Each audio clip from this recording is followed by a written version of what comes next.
Hey guys, this review's more back with a quick follow-up review. This is on the Respawn gaming chair, and I purchased this about 6 months ago, so it's been 6 months of my 230-pound butt sitting in this thing, playing games for hours on end, you know, the basics if you do with a gaming chair, and this is my basic impressions with it. If you want to skip to about 3 minutes and 48 seconds-ish into the video, you'll see my just wear and tear, what it looks like. I'll show you some of the details, some of the issues I found. But if you want to continue watching this, one, please hit the like and subscribe button, helps me out a whole lot. But second, the first part of this video is going to be me doing a slight repair. One complaint that these chairs have is what I'm showing you right here in the video, and that is the wiggly armrest. So these armrests, and especially on the right hand side for me, because that's the side I tend to lean on, it becomes very wiggly. This is partially a result of the design of the chair, because these armrests are designed to go with the chair as it reclines. It's also because, you know, it's made in China and there's fittings that don't fit perfectly. And I'm going to do a quick mod on this that you can probably do, and all it's going to take is some electrical tape and or just tape in general, because what the issue is, that plastic piece that is the armrest, there's a metal space in there that is a little bit too wide. So basically that space in there is a little too wide, which causes the wiggle, which is there's kind of a catch-22 there. If they make it too tight, the thing won't recline because metal and metal will grind together.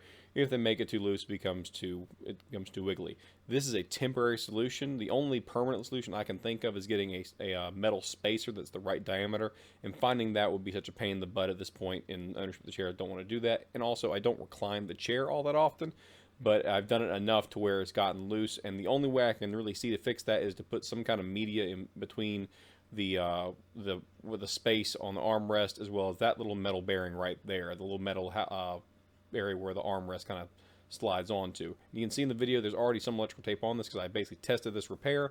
It does work, but it is temporary because it's a soft media, that little bit of electrical tape.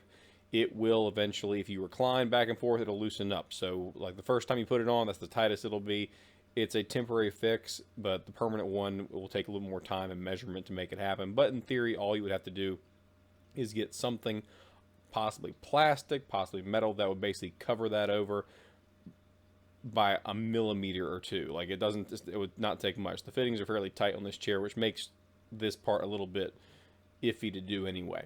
So that's the repair. Basically just wrap the electrical tape on it and basically use it as a temporary space filler. It fills the gap where basically that looseness, that wiggle in the armrest is coming from.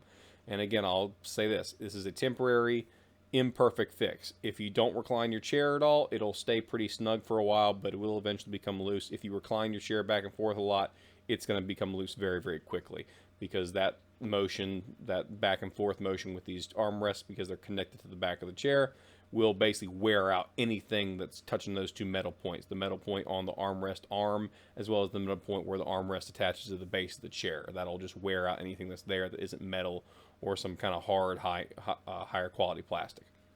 But that's the basic repair, guys, and hopefully it'll help you out. It helped me take care of it. But again, I don't recline this chair. I put it in one position, and it kind of stays there all the time. So that's kind of the position I'm in currently. All right, now we're going to get into basically how the chair looks itself, and overall, I'm really happy with how the chair has been holding up. It is made of that PU leather, which basically means it's like a fake leather put over a substrate material that is then basically stamped to made to look more like natural leather. So this is obviously not real leather, and I wear jeans on this thing. I have crossed my legs wearing shoes on this thing, so it's gotten, like, you know, stuff that really shouldn't be on it. And there's no tears, there's no nicks, there's no real signs of any wear at all, with one exception that is not technically wear. It looks like it's something to do with the production or something to do with how they actually make these chairs. And it's a flaw, but it's really more cosmetic than anything based on what I can tell. And it's this little circle right here. That is not from my head. The back of my head is not a perfect circle. That'd be weird. It is, as best as I can tell, probably the result of either the substrate they use and they kind of spray on that fake leather material. There might be like a circle piece of fabric in there, or it might be that there is a circle shaped cushion in the back that's put inside of the chair itself, and that's just denting out. It doesn't feel worn, so I don't know if what's causing this. It's not a deal breaker, but it is a little bit disappointing, all things considered. So if you want to put that pillow over top of that, that'll cover it up. But it's kind of a disappointment there. 150 bucks, you get what you pay for. If you want something a little better, leather probably wouldn't do that, but then you're also paying for leather. But it does not impede the function of the chair, so I really don't care. It's comfortable. I'm not worried about it. But that's probably the only real cosmetic issue I've had to deal with, and I only noticed it fairly recently because like, why is there a circle in my chair? It didn't make much sense. Anything else, I'm going to wipe the chair down with a damp rag, and that is just so the light will catch any flaws a little bit better, hopefully, so you can see them in the video. But for the most part, you can't find it. This is by far the biggest one. This for whatever reason, this perfect circle's in there, which again, because it's almost a perfect circle, that basically means there's something in the manufacturing process, either the cushion below it or the thing that the fake leather's put upon is flawed in some way, and they just haven't addressed it, or they don't plan to address it, or they never do it even happened. I don't know. But again, it does not impede the function of the chair. It does not feel like it's going to rip.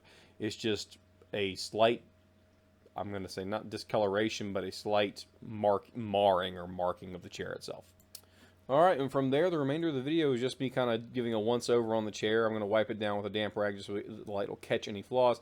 I didn't really see any, and I sit in this chair obviously every day. I'm sitting in it as I record this video. But I didn't see any major flaws. It was dirty. I needed to wipe it down, but that's just also because my 6-year-old will sit in this and play Minecraft, and he doesn't mind doing it while holding a pack of Oreos in his hand, so he'll do that too. So there is it's a little dusty. That's about it. There's no real flaws as best as I can tell. No tears at the seams, and again, about 230 pounds sitting in this thing, getting up and down all the time. So it seems like it's done okay. The cushioning is still very thick and plush, which is a big benefit to this chair. Once you get in that $100 range, the chairs are like wafer thin on the padding. Once you hit that $150 range, you have a little bit better. There's my arm there. It's terrible camera work and editing on my part. Sorry about that. But overall, it's held up very well. It's worth every bit of what I paid for it. I fully expect it to last for quite a while, just because it's not showing any signs of real wear at this point. Anything that looks strange or off on it is fairly clear that it's something in the manufacturing process that caused it, as opposed to anything I did to it by sitting on it. So that's my follow-up, guys. Thanks for watching. As always, if you found the video helpful, please hit the like and subscribe button. It really helps me out, and have a great day.